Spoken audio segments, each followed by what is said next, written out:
que os nossos corações e a nossa mente possa estar na sintonia nessa nossa conversa desta noite, aonde nós vamos falar um pouquinho sobre os pais. Primeiro, um histórico sobre como surgiu a data do Dia dos Pais.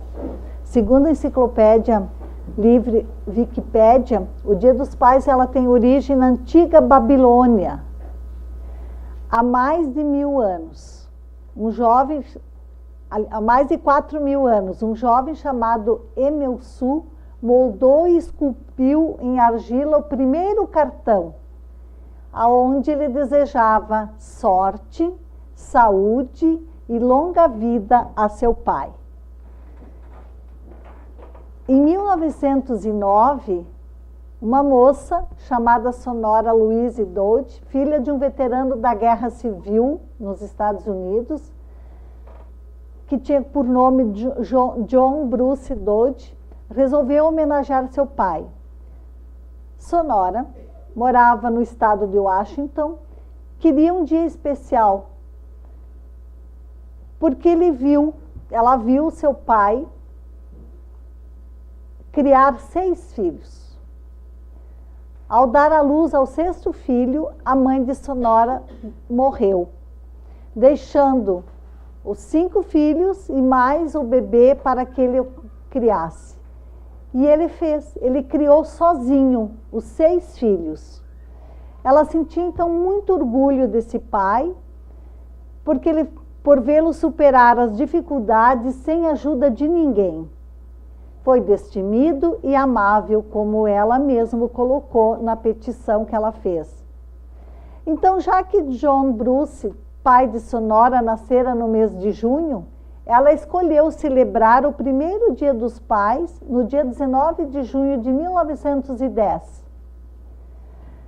Em 1924, o presidente Calvin Coolidge apoiou a ideia de um Dia dos Pais nacional. Então, em vez de só em Washington, ele fez com que todos os Estados Unidos tivessem esse dia. E, finalmente, em 1966, o presidente Lyndon Johnson assinou uma proclamação presidencial declarando o 3º domingo de junho como o Dia dos Pais. Isto nos Estados Unidos. No Brasil, o Dia dos Pais surgiu em meados da década de 50, mais precisamente no ano de 1953, pelo publicitário Silvio Bering, que era a jornalista da Globo. Ele criou a data do Dia dos Pais mais como fim comercial, celebrada inicialmente no dia 28 de fevereiro, dia em que se comemorava o dia de São Joaquim, que pela Igreja Católica é considerado o patriarca da família. São Joaquim era o pai de Maria, né? Segundo a tradição da Igreja Católica, também era comemorado o Dia do Padrinho. Atualmente, comemora-se o Dia dos Pais no 2º domingo de agosto. Um breve histórico sobre o surgimento dessa data, né?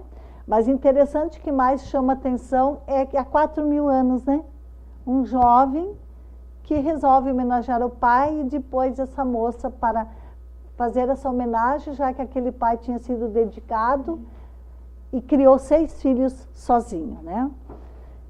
Mas e para nós? Qual é a função dos pais diante dos seus filhos? Qual é o papel dos pais com esses seres que vêm do mundo espiritual? Porque como espíritos, eles já existiam. O corpo que é fornecido pelos pais, mas o espírito vem do mundo espiritual. Então, qual é a função de nós, pais, diante desse ser que vem para cá? E vem com uma bagagem também, né? Ele não vem sem como se fosse um livro branco para escrever toda uma história numa encarnação. Não. Ele vem já trazendo de outras existências uma caminhada. Que nessa caminhada pode ser de coisas boas e coisas não tão boas ou coisas muito ruins, né? Então, nós vamos buscar lá no Livro dos Espíritos, na questão 208, quando Kardec pergunta aos espíritos superiores se os espíritos dos pais não exerciam influência sobre o do filho depois do nascimento. E a resposta dos espíritos foi a seguinte: uma influência muito grande. Como dissemos, os espíritos devem concorrer para o progresso uns dos outros. Os espíritos dos pais têm por missão desenvolver os de seus filhos pela educação. É para eles uma tarefa. Se falharem, serão culpados. Eles são categóricos, né? Nós somos responsáveis nesta encarnação pela educação dos nossos filhos. Se nós falharmos nesse processo educativo, nós vamos ser cobrados. Então, o que os espíritos estão querendo nos dizer nessa resposta, né? É realmente uma missão. Ser pai, ser mãe, é uma missão. Ao mesmo tempo que é uma missão, é um grandíssimo dever que envolve mais do que pensa o homem. A sua responsabilidade quanto ao futuro. Nós não temos que pensar somente no presente, nós temos que pensar o que esse espírito vai fazer, o que esse filho nosso vai fazer no futuro. E Kardec ainda, aliás, os espíritos, através dessa resposta a Kardec, ele vem nos dizer que os espíritos dos pais têm por missão desenvolver a dos seus filhos pela educação. Constitui isso uma tarefa e serão culpados se vierem a falir no seu desempenho. Desse modo, ninguém poderá subtrair dos genitores a responsabilidade da tarefa. E muitas vezes nós queremos jogar a responsabilidade do processo educativo moral para as escolas. Não. A educação moral, ética, eles têm que levar de casa. São os pais que precisam dar. Na escola, busca-se instrução. E continuando aquilo que os espíritos nos dizem, né? Os espíritos dos pais têm por... Constitui isso uma tarefa e tornar-se-ão culpados se vierem falir no seu desempenho. Deste modo, nós vamos ser sim cobrados. A responsabilidade de termos falhado nessa tarefa. Mas também nós precisamos entender que isso não significa que os pais devam realizar uma mágica em transformar os seus filhos em poucos anos. Porque hoje, qual é o tempo que os filhos vivem com a família? Aliás, nós estamos numa geração que eles estão saindo mais tarde, mas se não, em torno de 20 anos, depois eles vão buscar a sua vida, fazer a sua vida. Mas em 20 anos ou menos, não teríamos como incutir toda uma mudança num ser que vem, com uma bagagem que nós vamos observando desde bebezinho, né? Mas se a gente não consegue, como ele disse, isso não significa que a gente num passe de mágica consiga essa transformação.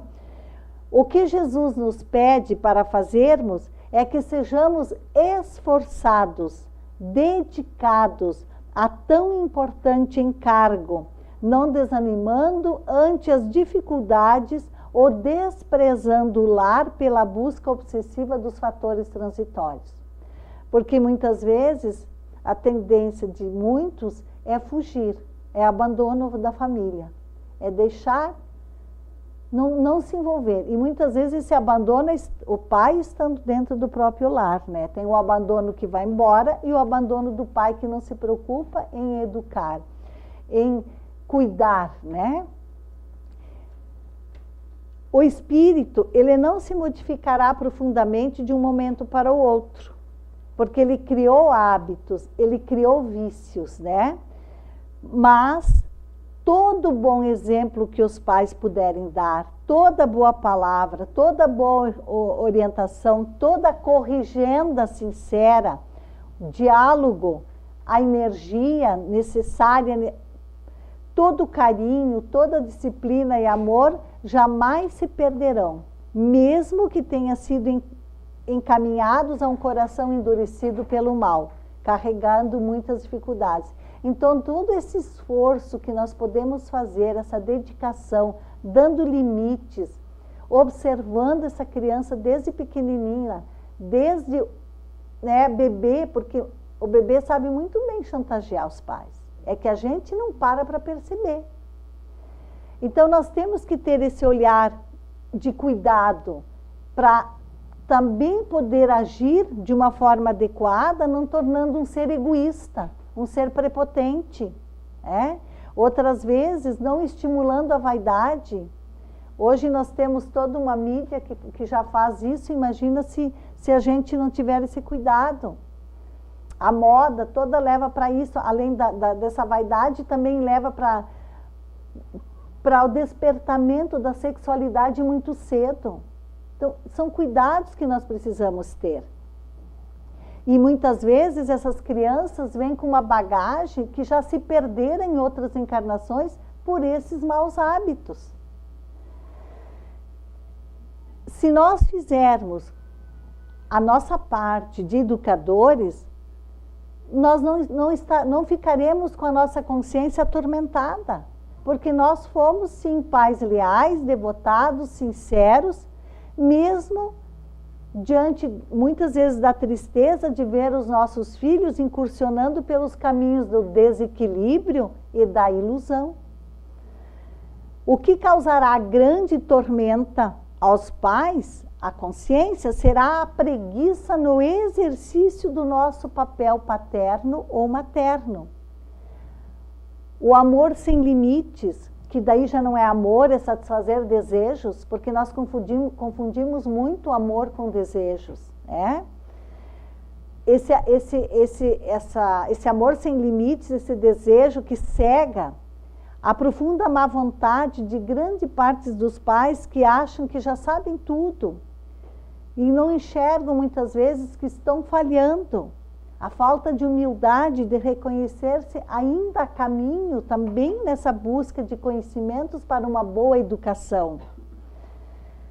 Nós não somos responsáveis pelas imperfeições dos nossos filhos, mas seremos responsáveis se nós adubarmos essas más tendências, essas tendências infelizes, se nós não as combatermos quando podíamos.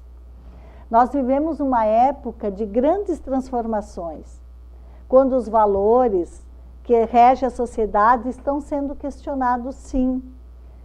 Nos dias atuais, nunca se buscou tanto o prazer, a satisfação doentia das paixões.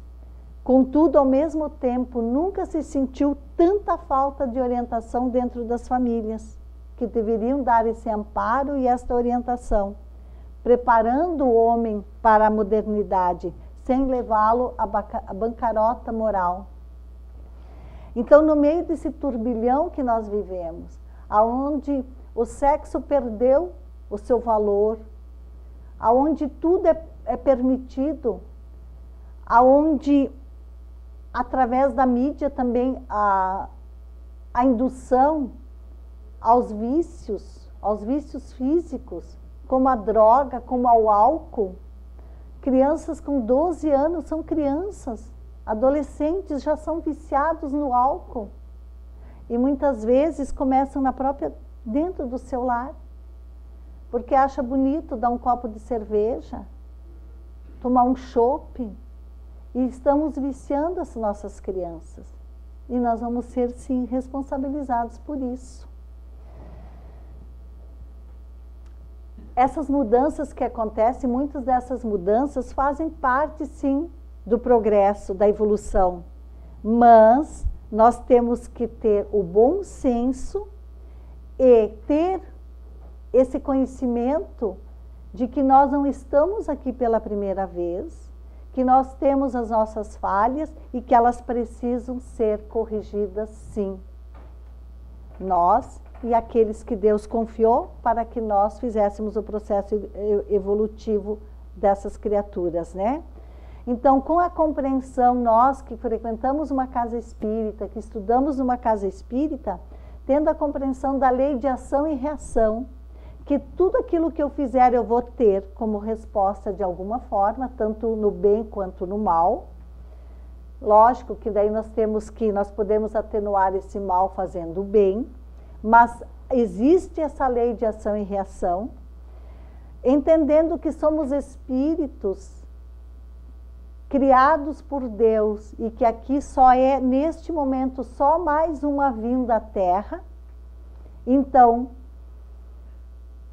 nós vamos ter muito mais entendimento para poder buscar, desenvolver nessas criaturas essa riqueza espiritual que há em cada um, adormecido muitas vezes. Somos todos filhos de Deus, com todas as virtudes, em estado latente, que precisa fazer desabrochar, germinar e desabrochar. E só se faz isso nos educando, buscando esse conhecimento espiritual, buscando conhecer o Evangelho de Jesus e, sobretudo, através do exemplo da família, dos pais, né? Nós só vamos renovar a sociedade, que nós queremos tanto uma sociedade que haja mais paz, menos violência, menos assassinatos, menos roubos, menos sequestros, enfim, menos loucura que está ao nosso derredor, quando nós conseguirmos nos renovarmos moralmente. Teremos uma sociedade melhor, teremos homens melhores, né? E assim nós vamos estar contribuindo para o progresso da humanidade, além do progresso individual, o progresso de da humanidade e do próprio planeta. Esta renovação que a gente fala, ela só vai acontecer através da educação, não tem outra forma. E a educação se inicia lá, de bebezinho, desde os primeiros momentos desse espírito que reencarnou no nosso meio. E a responsabilidade de educá-lo, de educar estas almas que vêm até nós, compete a nós pais, né? Hoje, mais especificamente, estamos falando para os pais, né? Porque no próximo domingo vamos celebrar o Dia dos Pais. Mas não isenta aqui também como pais e mães, né? Nós sempre valorizamos, damos uma grande importância em ensinar ou aprender a dirigir um carro, dirigir uma empresa. Queremos que os nossos filhos sigam, né, o caminho. Você tem uma empresa, que ele possa dirigir a empresa, ter uma grande profissão. E nos despreocupamos em ensinar a dirigir ou dirigir este espírito que é eterno, que nunca vai morrer.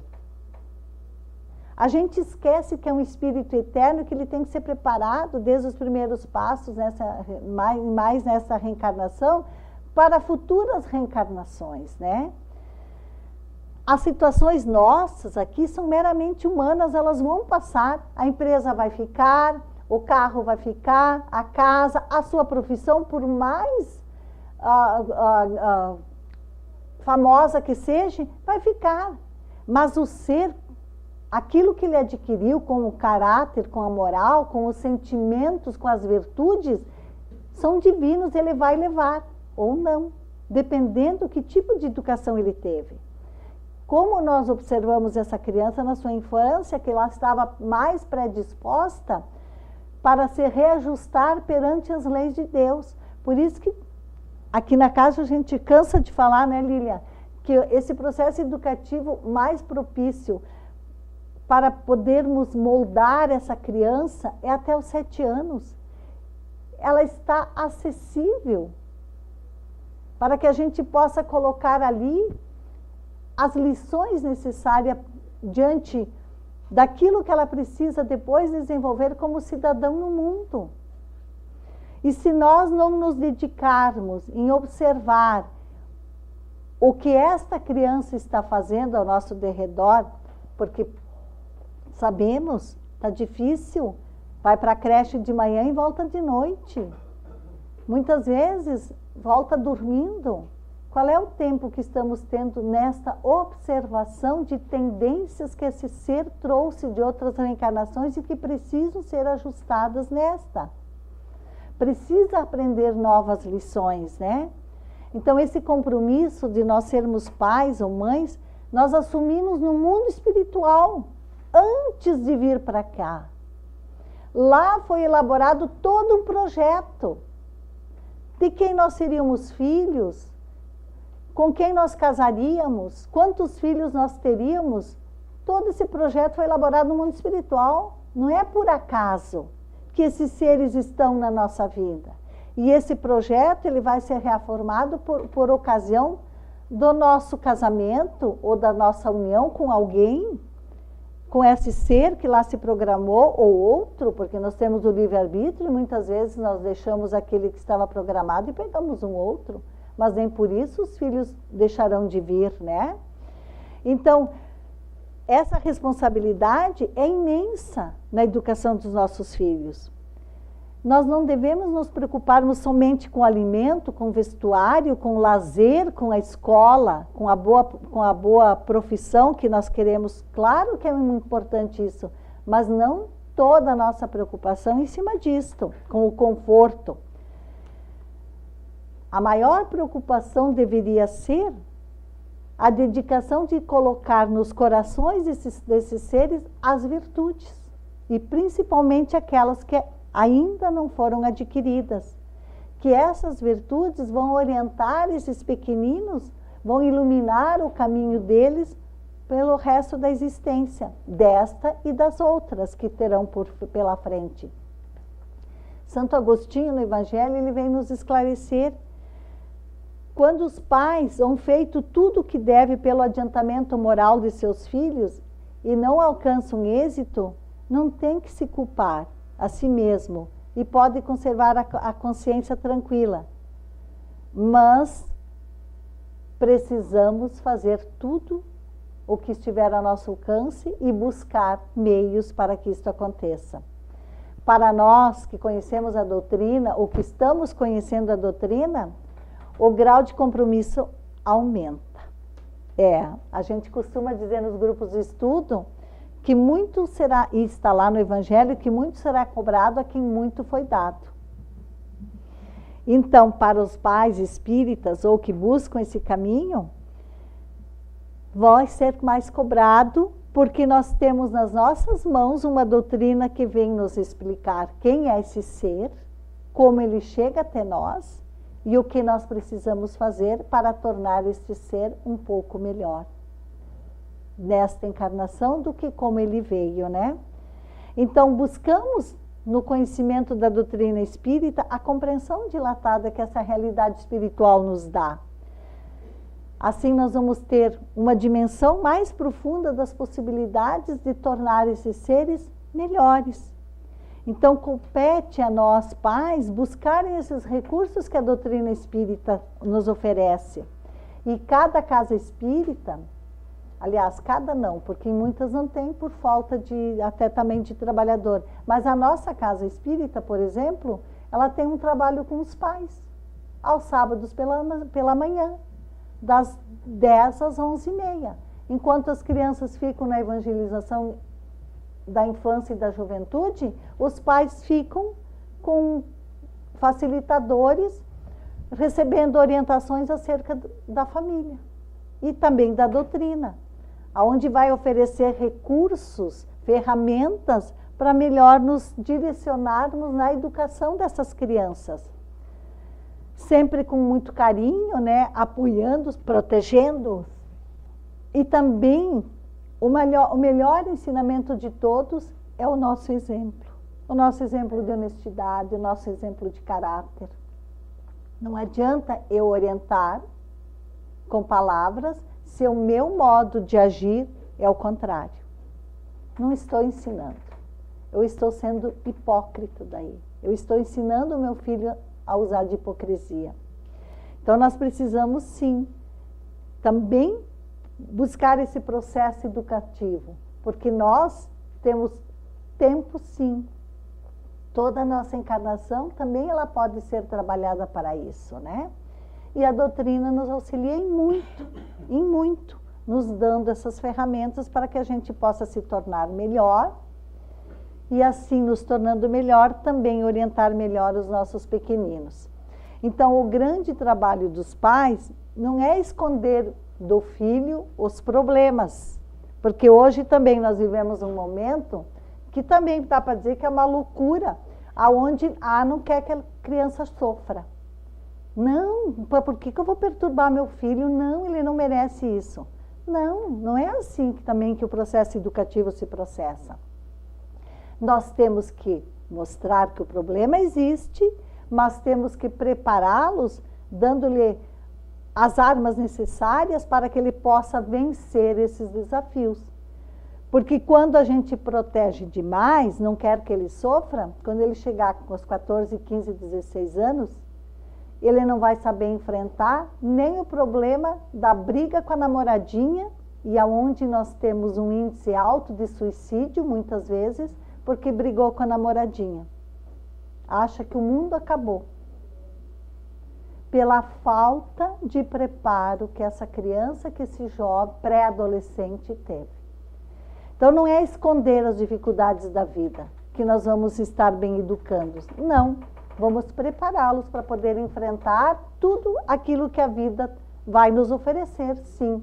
Porque nós trazemos uma bagagem e nós vamos ter que responder pelos comprometimentos de vidas anteriores com as leis de Deus. E nós não sabemos o que espera cada um dos nossos pequeninos que estão conosco, né?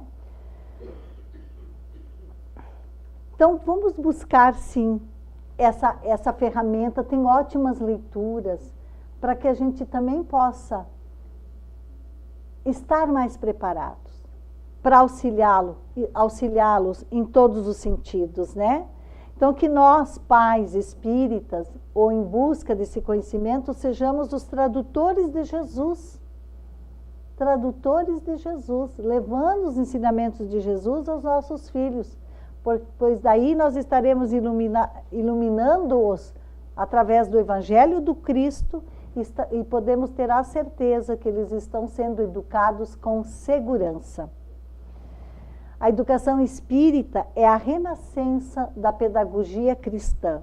É nela que o exemplo do ensino do Cristo renasce na Terra na sua pureza primitiva. Precisamos reformular nossos conceitos de educação à luz dos princípios espíritas e dos grandes exemplos históricos. Dizia uma grande figura espiritualista inglesa, Anne Besant, que cada criança e cada adolescente representa planos de Deus encarnados na Terra e endereçados ao futuro. E Allan Kardec, no Livro dos Espíritos, na questão 582, quando ele é questionado sobre a ocupação dos espíritos, a resposta é sem dúvida uma missão a de ser pais. É ao mesmo tempo um dever muito grande que obriga mais que o homem pensa sua responsabilidade diante do futuro. Deus colocou a criança sob a tutela de seus pais para que estes a dirijam no caminho do bem, e facilitou a tarefa, dando à criança um organismo frágil e delicado que a torna acessível a todas boas influências ou más, né? Mas há os que se ocupam mais em endireitar as árvores do seu pomar e as fazer produzir bons frutos do que endireitar o caráter de seu filho. Se esse fracassar, por erro deles, carregarão a pena e o sofrimento do filho na vida futura, que recairão sobre eles porque não fizeram o que deles dependiam para seu adiantamento do caminho no bem. E para encerrar, uma citação de André Luiz, que está no livro Nos Domínios da Mediunidade, através da psicografia de Francisco Cândido Xavier, também já desencarnado, aonde ele vai dizer que a paternidade e a maternidade dignamente vividas no mundo constitui sacerdócio dos mais altos para o espírito reencarnado na Terra, pois através dela a regeneração e o progresso se efetua com segurança e clareza. Nós queremos uma sociedade melhor, nós queremos um planeta melhor. Então vai depender de cada pai, de cada mãe, fazer com que os nossos filhos sejam melhores para termos um mundo melhor. Então, nós pais sejamos mestres, ou futuros pais, né? Sejamos mestres e mestres sejamos pais. Que possamos buscar em Jesus sempre essa força necessária para exercermos a paternidade e a maternidade conforme Jesus espera de nós. Lembrando sempre, somos todos espíritos na busca deste progresso, na busca desta evolução. Se quisermos um mundo melhor, vai depender de nós, hoje e sempre. Obrigada a todos e uma boa noite.